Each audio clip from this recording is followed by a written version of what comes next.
This is the Left, Right and Centre and I'm Maria Shakil. The Delhi Assembly elections have delivered a decisive verdict, marking a significant shift in the city's, or should I say, city-state's landscape, political landscape. The Bharatiya Janata Party has emerged victorious, winning 48 out of 70 seats, while the Aam Aadmi Party secured 22. This outcome is a remarkable turnaround for the BJP, which had only 8 seats in the previous elections of 2020. The BJP's victory can be attributed to its multiple issues. Strategic campaigning, which focused on corruption, lack of development, and also party's commitment to the city's welfare. The Aam Aadmi Party, on the other hand, struggled to replicate its previous success despite its efforts to highlight its governance achievements. And the Indian National Congress, which had hoped to revive its fortunes, drew a blank, failing to win a single seat. Today was the day of hectic parleys, with meetings taking place at Home Minister Amit Shah and BJP President JP Nadda's house. What will be the political calculations in deciding the Chief Minister's fate? That's what I discuss on the show tonight. Will the BJP be going for the giant slayer in Parvesh Verma, who defeated the Aam Aadmi Party chief Arvind Kejriwal, and he also fits the caste calculations well? Or will this bring a surprise, as they have done in several states, from Madhya Pradesh to Chhattisgarh to Rajasthan? Joining me on the show, Neerja Chaudhary, senior journalist. We have Professor Sanjay Kumar joining us. He is the professor of CSDS. Amitabh Tiwari, political strategist, is joining us as well. Beginning with you, Amitabh Tiwari, what is going to be... okay, let's take a guess, a calculated guess here. With Parvesh Verma, he fits that bill of being an OBC. The BJP has so far not given an OBC chief minister either in either of the two neighboring states, Haryana or Uttar Pradesh. No, see, essentially, he is a giant killer. People who have represented New Delhi assembly seat have gone on to become chief ministers. Yes. And also he fits in the Jat or the caste calculation, as you are mentioning. Because Jats are an influential community in Haryana, Rajasthan, as well as in Western UP, where polls are due in 2027. That's right. And the party does not have a Jat chief minister yet. Secondly, he also is that leader who represents a generational change, young leader, aspirational leader, who has taken on the mantle to defeat brand Kejriwal, which is a strong brand, Defeating a strong brand was not going to be easy at any point of time, and he took up the challenge. So I think all these things do tend to favor Parvesh Verma. We've seen in the past that the BJP is capable of springing surprises, but we've seen also in Maharashtra that the name which was the front runner, Devendra Fadnavis, he got to become the chief minister. So it will not be a surprise for me if the front runner this time, who is Parvesh Singh Verma, goes on to become the chief minister. The only negative, I think, point is that if you make, or the BJP makes him the chief minister, dynastic politics or nepotism allegations could be made by the opposition. However, he has been an MP earlier twice, so but still, and occupying a chief ministerial chief ministerial position, which is not probably the culture of the BJP. That yes. Probably is a, yes, is a weakness. Being a legatee, does it work against him, Neerja Chaudhary? Being the son of a former chief minister. Yeah, it could at one level, because it would give a handle to the opposition parties who the Prime Minister and the BJP leaders have attacked repeatedly for encouraging Parivarvad.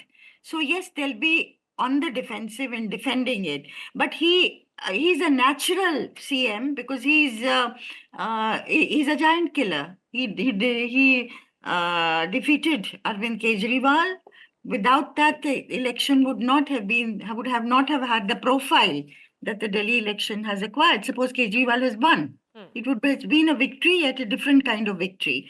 And of course, his caste, as Amitabh was saying, also is a factor. A Jat CM does help the BJP in the Hindi heartland. And the Hindi heartland is very important for the BJP to keep control of.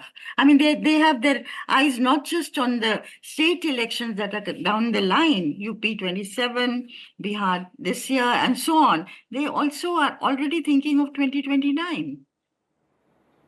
So from that point of view, a Jat CM, Jats have been restive, the farmers have been, in Andolan mode. So all that might send a signal. Okay. Sanjay Kumar, your assessment? I fully agree with what Amitabh ji has already mentioned. See, if we look at the claims or abilities, abilities not in a sense we don't have a thermometer to figure out who is more capable, but in terms of how the electoral contest took place in Delhi, the kind of lead he took in, like defeating the Arvind Kejriwal, caste community equations, because not only Parvesh Verma managed to win from New Delhi constituency, but look at all the Jat dominated constituencies. Most of the constituencies have been won by the BJP.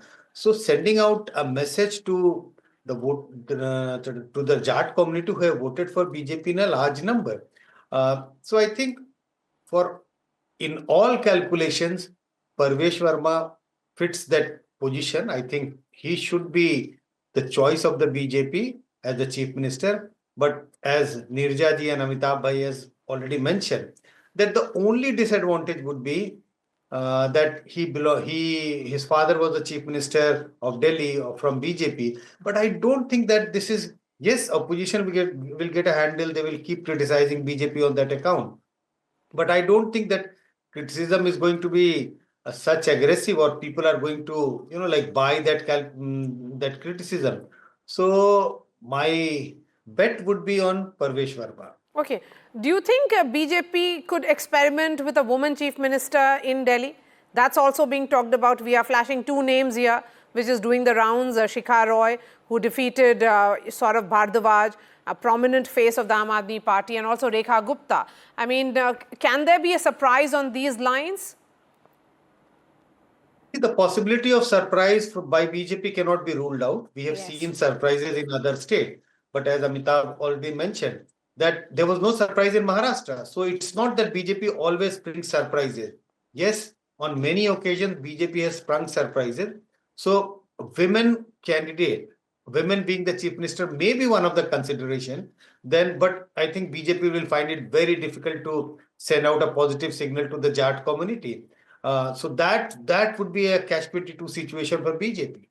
Politically speaking, it works if you have somebody like Sahib Singh Verma's son in Parvesh Verma. He put up a spirited fight, is seen as the choice of Home Minister Amit Shah for that constituency. I remember Mr. Shah telling journalists that day, 2 weeks before the elections, that he is winning from New Delhi constituency, because they have that strategy that we keep talking about, that to make elections interesting, you have to ensure that the main player gets defeated. Like the surprise that came in from Bengal in defeat of Mamata Banerjee by Shivendu Adhikari. Although the state was won by TMC, that makes that entire victory also unpleasant, leaves a bitter taste in the mouth. Yeah, and the defeat is amplified. Yes. Many top leaders, but ex-CM and ex-deputy CM have lost, and the party has also lost. So the message is very big. See, of course, the BJP has in the past sprung surprises, and you mentioned about a woman chief minister. BJP does not have a woman chief minister. In entire India, we have just one woman chief minister in Mamata Banerjee, so that could also be one of the strategies. I think sending a political message is the secondary objective of selecting the chief minister here. The first and the foremost objective is who is the person whom the prime minister and the home minister trust, who will be able to implement the Sankalp Patra of the BJP. That is going to be the most critical factor. See, political messaging is secondary. So you need a person who is in the good books of the Prime Minister, Home Minister, ensures better coordination with the Lieutenant Governor, ensures better coordination with the MCD, because the MCD is still with the Aam Aadmi. But the reading can be that whosoever is chosen from this number of 48 will ensure that? I mean, in Odisha, if the party did not go for Dharmendra Pradhan but chose a new face here, that it was almost given that Dharmendra Pradhan, given his role in the elections, he should be the obvious choice. The party chose a completely new face. Yeah, So, because the caste dynamics there is entirely different. Odisha is predominantly a tribal state, correct? So you cannot ignore the claim of the tribal Samaj there. Here in Delhi, it's a mixture of caste and socio-economic class. Here you have people from all castes and communities from all across India. So you need also a person who represents the aspirations of all the castes and communities here. I'm not saying, I'm not ruling out anybody else. I'm saying that sort of a person is required. Of course, I mean, anybody who becomes the chief minister will have the responsibility of implementing the Sankalp Patra. But Parvesh Verma also has an administrative experience, correct? Okay. He is a two-term MP. So that also gives him some sort of an edge. We are ignoring the angle of Punjab here. The Punjabi Khatri community, if you see the 17 seats, the BJP has won 14 and the Aam Aadmi Party 3. The Aam Aadmi Party had won 16 of those 17 seats in 2020 Vidhan Sabha elections. The Punjabi Khatri community has significantly made a big switch towards the BJP in this election and have contributed to this victory. Making somebody a chief minister there also has implications or sends a positive message amongst the Punjabi Hindus in the in Punjab, where also elections are due along with UP in 2027. That's why you have a lot of names like Jitendra Mahajan, etc. Correct. So these things are there. Now we'll have to see what happens. okay, Neerja, there is a reason why Parvesh Verma was fielded from that constituency. It doesn't really fit in the number of constituencies that came under his Lok Sabha constituency. He's shifted completely from his comfortable terrain to a new domain, and then he's pitched as someone who can take on the chief minister. There must be some calculation behind this, the gentleman that we are showing on our television screens. Yeah, that's right. Yeah, of course, there would be a calculation that, for him to take on Arvind Kejriwal, why should he be otherwise fielded from there? But all this is natural, it's logical what we are saying. The BJP is thinking, that's, others have said the BJP loves to spring surprises, but there has to have political sense behind it also, that surprise. It cannot be surprise for the sake of surprise. And they would have given thought to it. They tend to give thought to it from even before the election is fought on who could be what. Of course, there are other names doing the round, the Virendra Sachdeva and Vijendra Gupta and Manoj Tiwari, because he is a Purvanchali, Manoj Tiwari, and there are elections now in Bihar, this winter, and those elections in Bihar are going to be very, very important for the BJP to capture Bihar. And, to be the largest party, to maybe head the government, even though they have an alliance with Nitish Kumar's Janata Dal U. So I think women also, I hope one day they will have a woman. I don't know whether a woman this time will make it, but somebody who has a grip over the party, somebody who can work with the LG, because of course they are from the same party, so it will not be as difficult as it was for the Aam Aadmi Party to work with the LG. But Delhi is different from other states. Delhi is in the focus of not only the rest of India, but the international community, the international media. What happens here has, ramifications. So I think they will go for somebody who fits all these, who can, you can tick all these boxes of against that person's candidature.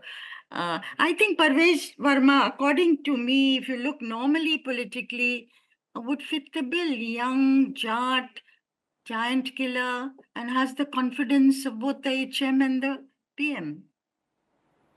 We seem to be not discussing other names at all. Sanjay Kumar, would you discuss them as well? I mean, there is too much of emphasis on Parvesh Verma, but remember, this is a party in which netas usually call us and say, "हमारा नाम मत चलाइएगा क्योंकि जैसे ही चलेगा cut जाएगा." We'll not be even in the race. Who knows? We are doing a disservice to Parvesh Verma, but I think there is a unanimity among three of us, people Yes, on the the panel. reasons, yes. Because he seems to be the fittest choice, and for several reasons. It's not one reason that he has defeated Arvind Kejriwal. Yes, that's one of the big reasons, but also young generational shift, which has been mentioned by other panelists, and a Jat face. If you look at all the chief ministers of BJP, there is no Jat face. They could have had a Jat chief minister in Haryana, but they decided not to do that. So I think sending out a message to the Jat community. But at the same time, I think what Amitabh is mentioning, Punjabi Khatri community has also dominated Delhi's politics for a very, very long time. They are not going to take it easy. How BJP is going to balance all this? Another factor about the gender. BJP does not have any women chief minister at the moment. So that consideration will always be there.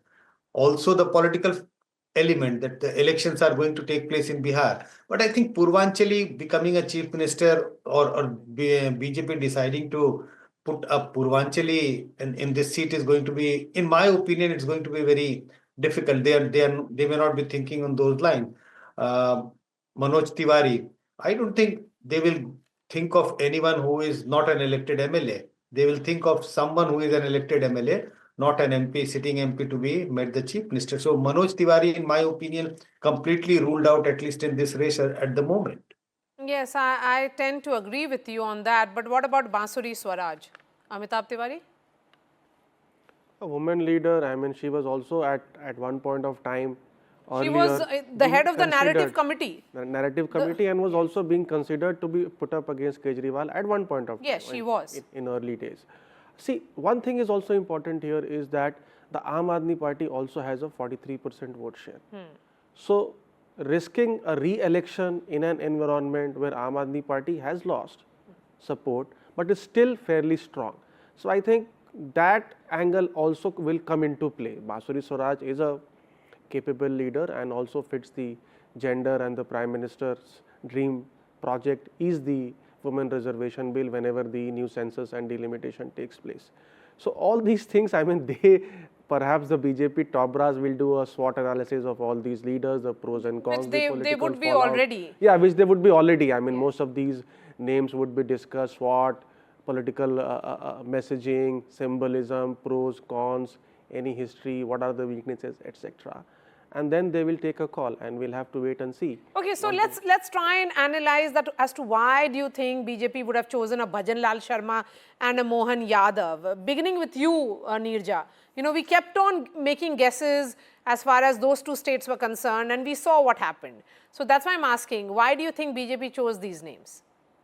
I think, everybody seems to think that low key, low profile, but people they can trust, not the high profile figures that we thought of, like Shivraj Chauhan, even though he delivered the state to them once again, he was not thought of as CM. He was, of course, brought to Delhi.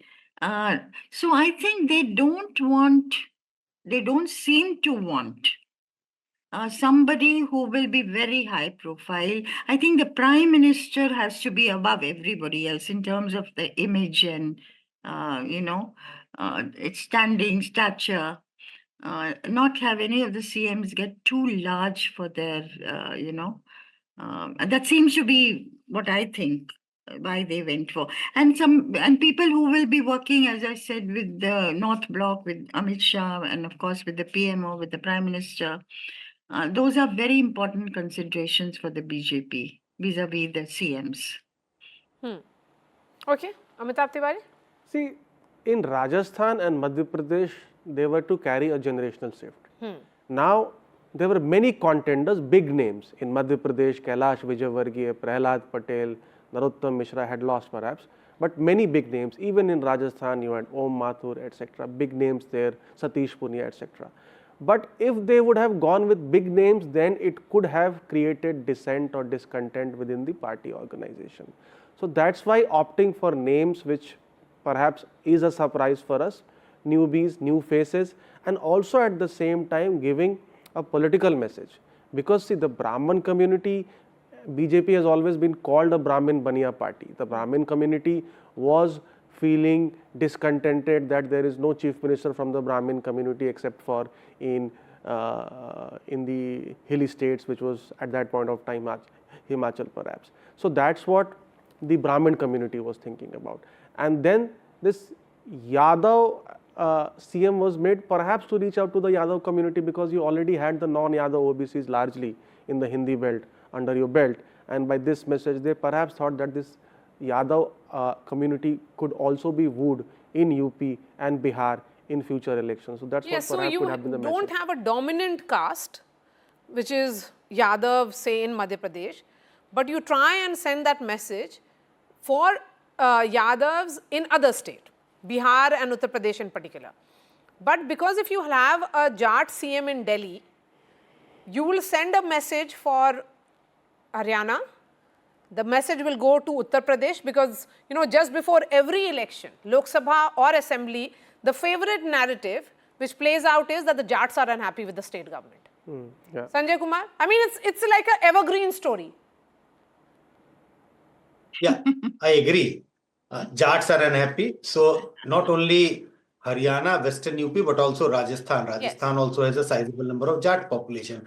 But coming back to the question of Basuri Swaraj, I would put her on a very low probability because of several reasons. Inexperience, she's just the first time MP. Also, she's not an elected MLA. There would be, I think the elected MLA would not like her to be the chief minister. Young, too young, not immature in a sense, first time MP, just MP for few years, few months. And also the disadvantage which Parvesh Verma has of coming from a family tree. She is Sushma Swaraj's daughter. So I don't put Basuri Swaraj as one of the front runners. Maybe other women candidate may be the front runner, but not Basuri Swaraj. Okay. Nirja Chaudhary? Yes, I agree with Sanjay there that Basuri Swaraj, I asked some BJP people before the elections why they're not fielding her for the MLA election. So they said that she will be kept for a later date, not right now. So she's just come in and she's shaping very well in terms of articulation as a spokesperson of the BJP whenever she defends the party. But I think they would give it more time. If they had her in mind, they would have maybe got her to fight the elections from Delhi. Okay, a quick word from Umang Bajaj, who defeated Aam Aadmi Party's Durgesh Pathak. He was the candidate who fought and won from Rajendra Nagar. Umang ji, हम लोग चर्चा कर रहे हैं कि कौन बनेगा मुख्यमंत्री आप लोगों की तरफ से. दिल्ली के जो इलेक्टेड एमएलएज हैं वो क्या चाहते हैं? पहले तो आप सभी को मेरा नमस्कार, और मैं समस्त दिल्ली वासियों का और राजेंद्र नगर वासियों का तहे दिल से धन्यवाद करना चाहूँगा। और जहाँ तक बात रही मुख्यमंत्री की, मेरे हिसाब से भारतीय जनता पार्टी का हर एक कार्यकर्ता इस काबिल है कि वो मुख्यमंत्री बन सकते हैं। बाकी संगठन और शीर्ष नेतृत्व जो निर्णय लेता है हम उसके साथ हैं। लेकिन कोई तो होगा ऐसा नेता जिसके साथ सब खड़े हो जाएंगे। देखिए, सारे नेता सारे कार्यकर्ता कमल के फूल के साथ है। बाकी हमारे जो राष्ट्रीय अध्यक्ष जी और शीर्ष नेतृत्व डिसीजन लेगा हम उसके साथ है। हमारा तो सेनापति चुना जाना है, हम सेना है, हम तो कार्य करना है हमने। चलिए, Umang Bajaj, thank you so much for joining us. Let me go back to the experts who are joining me on the show tonight. Sanjay Kumar, go ahead, sir. No, what's the question, Maria? Yes, so, you heard from one of the winners. They are being so careful, but at the same time not ruling themselves out of this race, saying that हम लोग सब सेना में हैं, तो सेना में थी तो कोई भी बन सकता है. Do you think in a very disciplined party or a party like BJP, anybody is going to risk by even giving a hint that he is also one of the aspirants? Yes, he is a very, a small MLA in a sense, just elected MLA, but even the top brass, the names which are on the screen, Vijender Gupta, Satish Upadhyay, Parvesh Verma, or anyone else, they are not going to risk by even giving a hint that they are an aspirant. They have a stake, they have a say, or they have a they deserve to be the CM. So nobody is going to do that. Nobody is going to risk that. And this is a line every BJP elected MLA or BJP Karyakarta say. We are all foot soldiers, and whosever name is decided by the top brass of the party, we will all obey that. We will all follow that leader. Okay. So no surprise about that. No Yes. surprise about such statement. Yes, no surprise, but you know, it's fascinating hearing such that statement over and again. Post-victory, the caution that you see in the BJP in particular, Amitabh Tiwari, you know, this is a party which is so disciplined that all its leaders, they are also careful in not celebrating too much. See, one of the weaknesses of this unit also, why Yes. BJP has been losing, has been severe infighting. Yes. So this time you see that the BJP has put up a very united front, and that's what is being reflected even after the victory. Nobody is ruling themselves out, but everybody is saying that the high command sort of will decide who will become the chief minister, and that's why they are not celebrating a lot, because we've seen in the past that whichever person's name crops up in the media a lot, some other surprise name springs up. So they are being careful and cautious also. At the same time also making sort of a subtle claim that we all are MLAs, or any MLA, any Karyakarta. Yeah, so it can be any of the 48 MLAs, Nirja. They do not need a Manoj Tiwari or a Bansuri Swaraj. Yes, it has to be one of those 48 MLAs, because they have fought valiantly. They have run a spirited campaign. They deserve to be on the chief minister's chair. You know, this is actually quite an extraordinary situation in India that we have in all parties, even in the Congress, unless you have a coalition government or many parties like Vishwanath Pratap Singh, 1989, Devi Lal threw his hat in the ring openly. But in a party like either the Congress or the BJP, it is politically correct to say that the MLAs will decide. Now people don't even say that the MLAs will decide. The High Command will decide. Congress also says this. The BJP also says this. Technically speaking, it's the MLAs who should be, electing their leader. But it is the first principle of politics now, virtually, that you say, I'm not in the race. So you don't have pressure build up to turf you out of the race. I mean, this thing that people calling you up and say, please, hamara naam nahi lena. But normally people should be calling you up and say, hamara naam lena, project ho jayega, high command ke nazaron mein aa jayega, all that. But it's actually the opposite. But that Yes, is because the High Command has its own set of calculations which is different from what the media thinks. And Yes, BJP and takes that- pride in unpredictability. That is right. Unlike what the media thinks, and to take the media by surprise. BJP certainly likes to do that. You know, time and again it has done that in the past. But on the chief minister, on the election of the executive head of a state, which is very important for the BJP, I think a lot more goes into deciding. And also this thing in Indian politics that we see, you must not be seen, to be striving for this top position. Otherwise, counter pressures will build up and throw you out of the race. So don't let these pressures build up before the decision is taken. All right. So the decision will be taken, and finally we'll know about it after the Prime Minister returns from Washington, D.C., after completing his crucial bilateral meeting with Donald Trump. That's what sources are telling us. So perhaps this guessing game will be continuing for the next few days. At the moment, thank you so much for joining us, Nija Chaudhary, Sanjay Kumar and Amitabh Tiwari. A quick break and then news and updates on the other side.